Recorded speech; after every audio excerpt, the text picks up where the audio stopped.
పోలవరం నిర్వాసితుల్ని పట్టించుకోవట్లేదంటూ సాక్షి ఒక పెద్ద కథనాన్ని ప్రొజెక్ట్ చేసుకొచ్చింది. పరిహారం పునరావాసం మీద పార్లమెంటరీ కమిటీ సీరియస్ అయింది. పునరావాసం కేవలం 22.66% అన్నది. భూమికి భూమి ఇవ్వకుండా నగదు ఎరవేశారు. గిరిజన ప్రాంతాల గ్రామ సభ నిర్వహణ డొల్లయింది. కాలనీల్లో సౌకర్యాలు లేకుండా నిర్వాసితులు గెంటేశారు అంటూ లోక్సభలో నివేదిక సమర్పించింది గ్రామీణాభివృద్ధి పార్లమెంటరీ స్టాండింగ్ కమిటీ. ఈనాడు జ్యోతి టచ్ చేయలేదు, సాక్షి రాసుకొచ్చింది.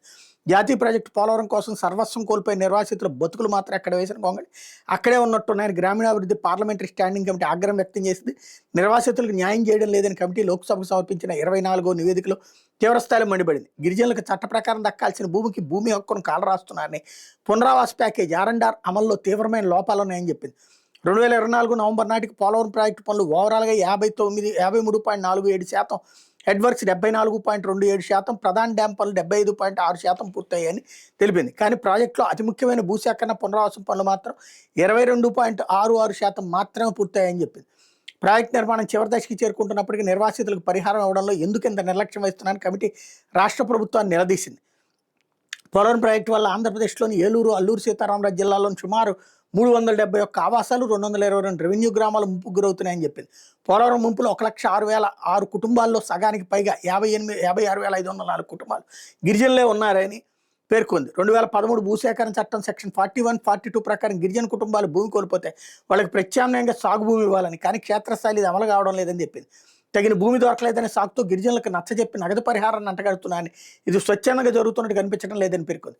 గిరిజన ప్రాంతాల్లో భూసేకరణ ముందు గ్రామ సభల అనుమతి తప్పనిసరి అని తెలిపింది. అటవీ హక్కుల చట్టం కింద గిరిజనుల వ్యక్తిగత సామూహిక హక్కులను పూర్తిగా నిర్ధారించకముందే హడావిడిగా గ్రామ సభలు నిర్వహిస్తున్నారని తప్పుపట్టింది. పోడు భూములు సాగు చేసుకునే వారిని, భూమి లేని కూలీలను, మత్స్యకారుల్ని నిర్వాసితుల జాబితాలో చేర్చడంలో అధికారులు విఫలమయ్యారని ఎత్తి చూపెట్టింది. అలాగే చట్టంలోని సెక్షన్ 2630 ప్రకారం పరిహారం చెల్లించడంలో లోపాలు ఉన్నాయని కమిటీ నివేదికలో పేర్కొంది. భూమి విలువ నిర్ణయించేటప్పుడు పాత సర్కిల్ రేట్లనే ప్రామాణికంగా తీసుకుంటున్నారని, దీనివల్ల రైతులకు తీవ్ర అన్యాయం జరుగుతోందని చెప్పింది. కేవలం భూమి విలువనే కాకుండా అందులో ఉన్న ఆస్తుల విలువను పరిహారంలో సరిగ్గా లెక్కించడం లేదని, వస్తువులు కల్పించకుండా నిర్వాసితుల్ని తరలిస్తున్నారన్నటువంటి ఆగ్రహం వ్యక్తం చేసింది. అయితే ఇదే సందర్భంలో పోలవరం ప్రాజెక్టులో భాగంగా 448 కోట్లు నిర్మించిన డయాఫ్రమ్ వాల్ చంద్రబాబు ప్రభుత్వం హయాంలోనే కొట్టుకుపోయిందని ఉండవల్లి అరుణ్ కుమార్ తేల్చి చెప్పారు. గురువారం రాజమండ్రిలో ఆయన మీడియాతో మాట్లాడారు. పోలవరం ప్రాజెక్టుపై సందేహాలను నివృత్తి చేయాలన్నారు. గతంలో కట్టిన డయాఫ్రమ్ వాళ్ళు కొట్టుకుపోగా ప్రస్తుతం 990 కోట్లతో మళ్లీ కడుతున్నారు. చంద్రబాబులో కట్టిన ఈ నిర్మాణం వైఎస్ జగన్ అధికారంలోకి వచ్చిన అనంతరం వరదలు కొట్టుకుపోయిందని గుర్తు చేశారు. వైఎస్ జగన్కి ఎట్లాంటి సంబంధం లేదన్నారు. గతంలో కట్టిన సంస్థ ఇప్పుడు కూడా డయాఫ్రమ్ వాళ్ళు కడుతుందన్నారు.